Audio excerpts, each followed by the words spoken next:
سے پہلی بات رمضان آتا ہے تقوی دینے کے لیے۔ کپڑے کی دکان والا سمجھتا ہے کہ کپڑے کے کاروبار کے لیے رمضان آتا ہے۔ رمضان کپڑے پہننے کے لیے نہیں آتا، کھانے کا مہینہ نہیں ہے میرے بھائی، بھوکے رہنے کا مہینہ۔ رمضان ہمیں تقوی دینے کے لیے آتا ہے۔ آیا یہ مہینے کا ہم استقبال کیسے کریں، کیسا ہم اس کا استقبال کر سکتے ہیں اور کیسا ہم اس کا استقبال کریں، یہ سیکھنے کی ضرورت ہے۔ لوگوں ایک مثال دیتا ہوں، تھوڑا غور سے سن لینا۔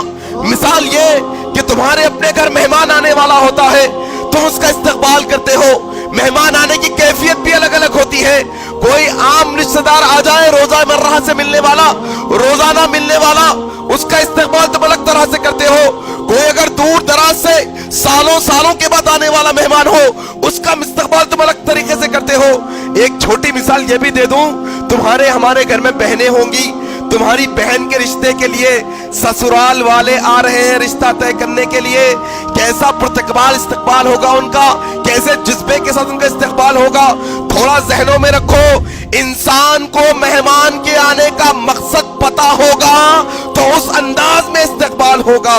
ہم میں سے اکثر لوگ یہ جانتے ہی نہیں کہ رمضان آخر آتا کیوں ہے ہمارے پاس، کیوں یہ مہمان بن کر سال میں ایک دفعہ آتا ہے، اس کا مقصد کیا ہے، کیوں رمضان آتا ہے نہیں جانتے، اور نہ تو اس کا استقبال جانتے ہیں۔ ہم میں سے کئی لوگ ہم یہ سمجھتے ہیں کہ کپڑے کی دکان والا سمجھتا ہے کہ کپڑے کے کاروبار کے لیے رمضان آتا ہے، ٹیلر سمجھتا ہے کہ میرا سیزن ہے، اب تو 2 اور کاریگروں کو جمع کرنا پڑے گا، مشینوں کی مرمت کرا کر بڑی تیزی سے کام کرنے کا مہینہ اب آ رہا ہے۔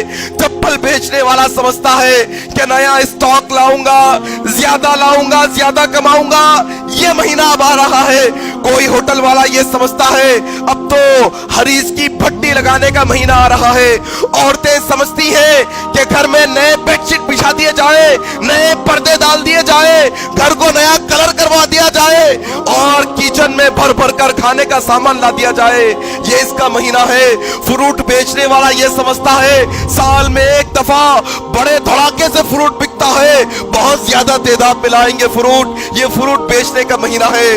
لوگوں ہم نے اس کی قدر نہیں جانی، ہم نے اس کی قدر نہیں جانی، ہم نے رمضان کا مقصد نہیں جانا کہ رمضان آتا کیوں ہے ہماری زندگی میں۔ یہ چیز سیکھنے کی ضرورت ہے میرے بھائی، یہ چیز جاننے کی ضرورت ہے۔ آج سب سے پہلی بات رمضان آتا ہے تقوی دینے کے لیے۔ اللہ سبحانہ و تعالی نے کہا یا ایھا الذین آمنوا کتب علیکم الصیام کما کتب علی الذین من قبلکم لعلکم تتقون، تم پر روزے اس لیے فرض کیے گئے ہیں تاکہ تم تقوی اختیار کرنے والے بن جاؤ، اللہ کا خوف اختیار کرنے والے بن جاؤ، گناہوں سے بچنے والے بن جاؤ۔ یہ رمضان ہے، یہ رمضان کپڑے پہننے کے لیے نہیں آتا، یہ کھانے کا مہینہ نہیں ہے میرے بھائی، بھوکے رہنے کا مہینہ ہے۔ یہ رمضان نئے چپل پہننے کا مہینہ نہیں ہے، یہ رمضان گھر کو رینویٹ کرنے کا مہینہ نہیں ہے، یہ رمضان ہمیں تقوی دینے کے لیے آتا ہے۔ تقوی، آؤ اس کا استقبال ہم کیسے کریں، اس سلسلے میں سب سے پہلی چیز کہ اپنے آپ کو، اپنی روح کو جسمانی طور پہ بھی، روحانی طور پہ بھی، اپنے آپ کو فزیکلی بھی، اپنے آپ کو مینٹلی بھی اس بات کے لیے تیار کریے کہ اب رمضان کا مہینہ آ رہا ہے، اپنے کام کاج کو ایسے نپٹاؤں گا، ایسے جلدی کام رمضان سے پہلے نپٹاؤں گا تاکہ فرصت کے وقت رمضان میں گزار کر اللہ کی عبادت میں زیادہ وقت لگا سکوں۔ رمضان کا استقبال یہ ہے۔